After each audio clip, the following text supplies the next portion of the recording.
So tell me one thing. What makes a man feel manly?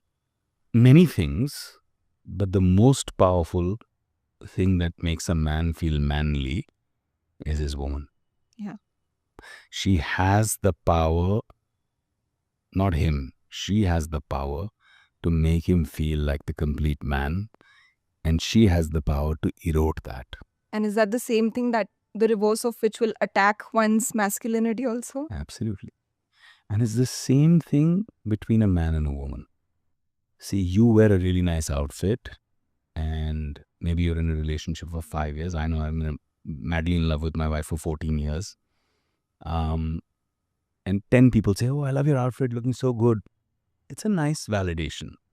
But when your man either says it or is just, she catches you in the mirror just staring at how beautiful she's looking, and that happens to me all the time.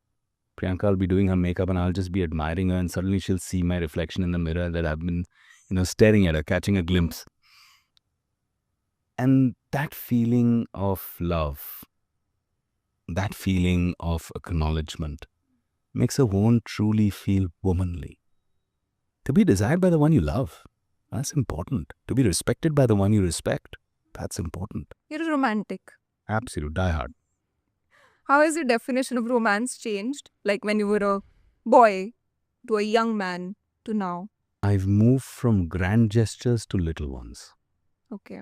When you're younger, you always think of the biggest gesture you can do. So when I proposed to Priyanka, for example, I surprised her. She had gone to Florence for shopping for her trousseau. And I landed up without telling her, and I was saying, "Oh," because we first met in Florence. I said, "I'm so sorry, I'm not there, missing you," or made up a whole drama. She also said, "Try and come now." I said, "I'll try and come, but shoot, woot, ye possible nahi hai." She's there. And brother helped me a lot. I landed up in Florence, set the whole stage, did this whole prep. She came back from shopping home. She saw a beautiful dress hanging there, jewelry that I'd got made for her, shoes that I'd bought for her, everything lying there. And I wrote a note. I still remember it said, "Meet me on the bridge across forever," which was the Santa Trinita Bridge of Florence, where we first met. That was the first place we met.